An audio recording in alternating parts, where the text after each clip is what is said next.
Hello everyone and welcome back to my channel. As promised, I wanted to bring some of the Fae beings, the early Fae to today's Fae. Fae of history and folklore, of course. However, I must say that these are definitely personal beliefs and even family beliefs. They are things encountered through time and history, but there's no real factual evidence as such other than writings and what people say. But I do believe in the Fae. I do see the Fae. I am very blessed. I know this.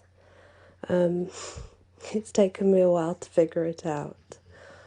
And in losing myself, in a way brought me back to the right path, because I know who I am. I know who I am now. And definitely believe in the Fae, 1000%, always have, because I've always seen them. But there's a reason for that. And in a way, I guess I'm just starting a new adventure, which is pretty amazing, and I'm loving every minute of it. I'm sorry that I don't share everything, but maybe in time. But I just want to say that I do believe, and I am very close to them. And it's magic. It's cool. Anyway, sorry. So, we're going to go through some that may date back quite far to some of today, of course. We will start with the lasagnas, and these are actually Hispanic lore, the lasagnas. They are female fae, but they are the ones that appear as old ladies. In old folklore, she would appear as an old lady, asking for charity, for compassion for animals. Now I do believe it has changed, that the old lady fae will just put you from some sort of test of giving charitable person that you are. They would test that within you, and if you passed, then she would reveal her true self as a young, beautiful maiden, long golden hair, blue eyes. She would have a golden magical staff that anything it touched would be turned into something of value. A green stocking, and usually, whichever clothes she wore, if it be a dress or two garments, it would be made out of flowers and star silver. Then we have a simple fae from Irish folklore. Angus believed that this little fae had very sweet kisses, but the kisses turned into birds. And that is all that's known of Angus in the ease of Ireland. But we also have the Angus Og, or Engus McCog, or even Angus of birds. Then we have another name he goes by, which is Angus, and he was born one of the sons of the Tuatha de Danann, Dagda, my favourite. And his mother was the Fae Queen of the Sidhe. Angus Og was Lord of Love and resided in the Castle Bruch na Bon in Ireland. He was the one that owned the Cloak of Invisibility, and he was a shapeshifter that could control time, but he only shapeshifted into a swan. He fell in love with a swan maiden. She was called Myth, and she could only turn human every other year, so it's like every 2 years she could become human form. As swans, when they were both swans, they lived in the Laubeldrachen, where it said anyone who heard them singing would fall into a magical sleep. When in human form, they resided in the Brothnabone in Ireland. Then we have Anhanga. Anhanga is an ancient forest, the fey of vegetation, I guess. From the folklore of the Tupi people of Brazil, they guarded the animals and the forests. Anyone who wanted animals, it's believed that this little ancient forest fey could strike them down with madness or fever. This is the fey that takes on the form of the deer, the white deer with beautiful red eyes, and is extremely important throughout history. And it's important if you see the white deer with red eyes too, because it's extreme, one with nature kind of feeling, you know. It's enlightening, definitely. But these are the ones that can turn into this. Of course, now it's been changed, and we are told they were some sort of demonic whatever, but that I do not believe one bit. I just don't. Then we have Andvaranaut, or, of course, Andvaranaut. Andvaris gift is what it stands for. This was magical. It could generate gold, basically. It was a ring of Andvari. Andvari was a dwarf, and he could create weapons with it. Now, there's a story regarding Andvari. This dwarf came across much gold, and this gold was owned by the nymphs of a particular lake. He stole the gold, and the nymphs begged him to return it. They did promise him sensual rewards, but being a dwarf, he knew that he wasn't the best looking. He was pretty hideous. Now, this kind of dwarf would more be, I guess, something like a goblin, but that wasn't used back then, the word goblin. They were all part of the dwarf family, just different energies, so to speak. What he did, he vowed to the gods that he would only ever fall in love with gold, for no woman would want him. Why would he need a woman? He stole the nymph's gold, and he made Andvaris gift, which is a ring, the Andvari ring, and, well, he used the nymph's gold to make that ring, but this particular ring, with his magic that was involved in it, he had so much from it. He made weapons and armour, anything of value really, because the gold that he found was usually quite a lot due to the ring's power. Even though the first lot of gold that he came across and stole from the nymphs was of great value, this ring could actually seek out gold, but it also could create gold from certain things. Unfortunately,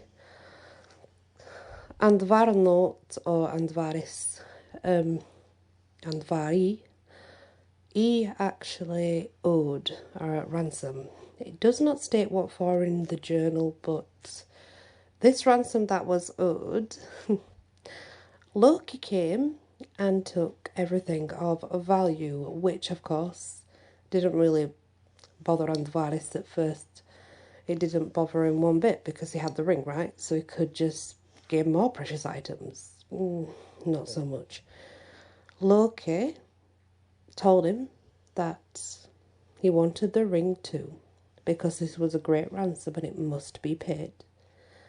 Now, Andvari or Andvari Andvari, however you want to pronounce the dwarf's names, it's pronounced many different ways. Andvaranaut. He knew there is no way that he could get away from not giving Loki the ring. He knew that was not an option. So what he did, he cursed the ring before he gave it to Loki. He put a curse on it, damning or dooming anyone that ended up in possession of this ring. So yeah, brainy one, wasn't it? And it's important to remember that Andvari the dwarf is from Norse mythology, which is quite a good source, might I add. We have Anatashisha, the Endless, that's what that means. The king of Naga and the cosmic serpent in Hindu myth, described as having 7 or even 1,000 heads. A supporter of Vishnu, had a very poisonous bite and would breathe fire that was used to destroy the earth at the end of each cycle reset. Anar, also called Onar, means sword part. It's one of the dwarfs in the Voluspa or Vuluspa. The problem with Latin is a V in genuine ancient Latin, a V would be a W. Now I do believe that in sort of American Latin, Spanish Latin, Mexican Latin, it's pronounced as a V. However, I always learnt it as the V was pronounced like a W, so it would be to me Voluspa, even though it says Voluspa. But that's a very good poetic book to read if you can get your hands on it. I wish I could read it to you guys, but I'm not sure if that's allowed. I think I would have to seek some sort of permission first, but it's interesting to say the least. So yeah, but I'll pop it in the description what it's called, the Voluspa. It's hard to get hold of the proper one, but if you can find the proper one, then you're on your way. Now we come to Anna, I guess, the legend of Anna. Romanian folklore, a fey queen, staggering beauty, in fact mystical beauty. She was very generous, she was very kind. She lived in a castle on the mountain top. She lived a charmed life in an enchanted castle in Transylvania mountains. She caught the eye, unfortunately, of the king of demons, but she refused his advances time and time again. He eventually got fed up and got angry, and he attacked her castle. He attacked Anna's castle with demonic hordes, and these demonic hordes started eating her fairy entourage.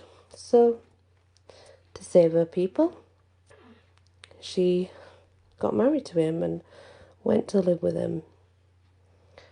Anna, being the goddess of fertility, conceived a child upon their first sexual encounter. And every offspring born was demonic, apparently. After a lengthy birth, she finally had a son, the demon of disease. She did convince the king to set her free after 10 more births. However, he wasn't going to set her free without something set upon her. What he said was, whenever one of her fae reached the age of 999, it was to marry one of his lokolike or lokoliko. You can pronounce it both ways. Lokoliko is the most common. This is a malevolent spirit, filled with remorse and filled with shame as well.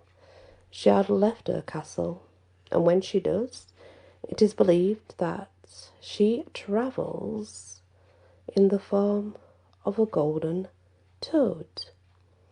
It's important to understand that this is Romanian law, and the word Anna in Romanian law means nourishment and sustaining, or substance, I suppose.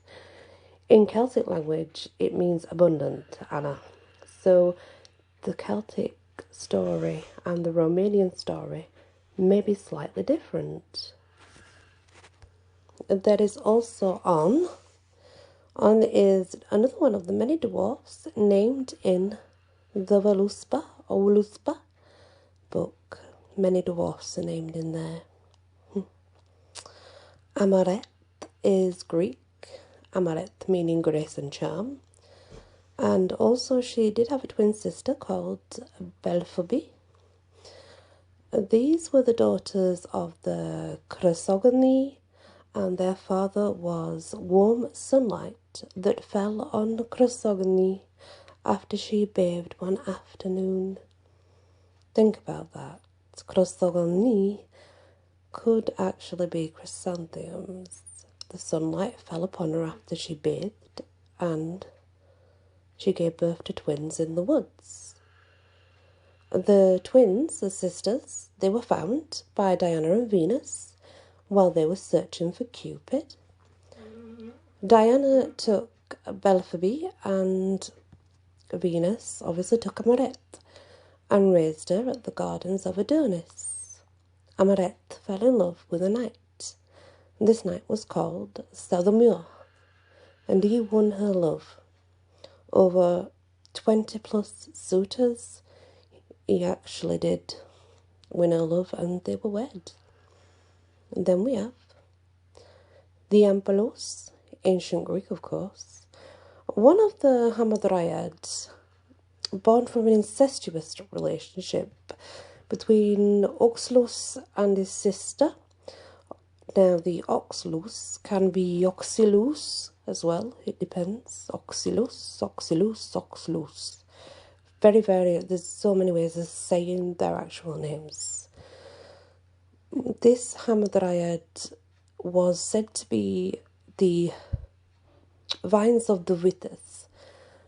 So there's nothing really more said about the Ampelos, but there's apparently only one of them, the Hamadryad in particular, this one. But that's all that's really said. She was of the Vitas vines. Amathea. Amathea means she of sparkling water. The sea nymph. Amathea was one of the Nereis, and also the name Queen of Voice is what they used. The lliad of Homer writes how she had azure locks, luxuriant, which basically means her of sparkling water with long heavy hair, and that's what she is, the Amathea. Amatongo, or for plural if there are more than one, the Umzimu, African fairy, and it actually means ancestors. Similar to the fairies of the Scottish lore, they are ancestral spirits. The first Amatonga was created by the death of the first man, Welingangwa, or Welin Kwangi. There's two ways. I do think that the most used is the Welin Kwangi, something like that. And they would sacrifice and request by prayer from the Amatongi for them to then appear in a dream as a lizard or a snake. However, they can also, which is very uncommon for Fae, but they can possess people, and they can also anchor themselves between a person's shoulders and become embodied with them, causing convulsions and hysteria. Something like that's seen in the practices of voodoo when a spirit is invoked. It is like that, and it's part of tradition, and the person lives. It's just at that time this is what's done. I'm not sure if they are the same thing, but that's what the Amatongo is all about, or plural umzimu.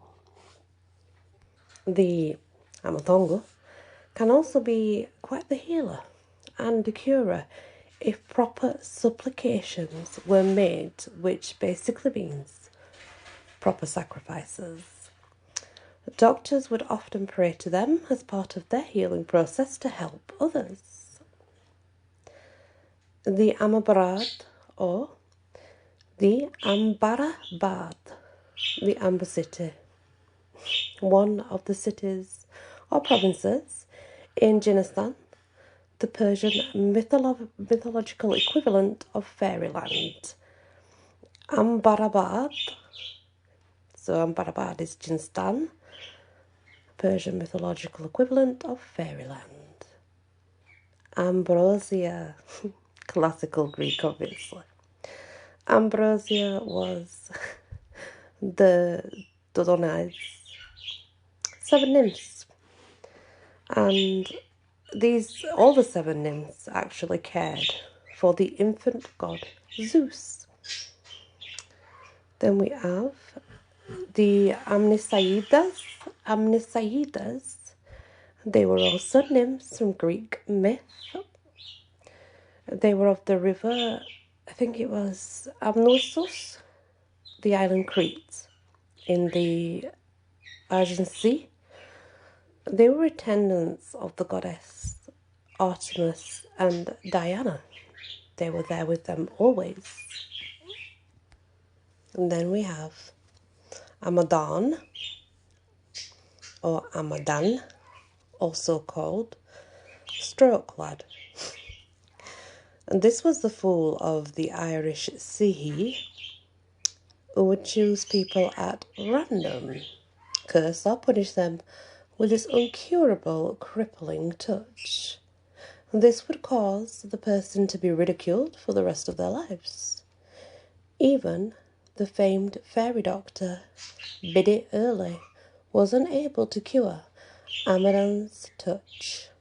It was said, in severe cases, Amadan would strike a person dead on the spot, and he's more active in June. Lady Isabella, Augusta, this is of Irish. The Lady Isabella Augusta was the Irish dramatist and folklorist. It's written, apparently, that Amadan was a shapeshifter and could also be invisible. It's also written by Lady Isabella Augusta that, and I think her full name's Lady Isabella Augusta Gregory, the Irish dramatist.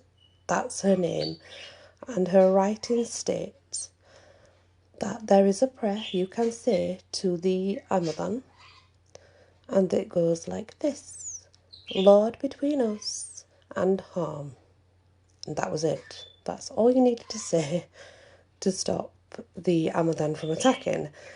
By fairy standards, fairies are crazy anyway, but like this fae, bonkers, off tree nuts, just absolutely crazy, real crazy.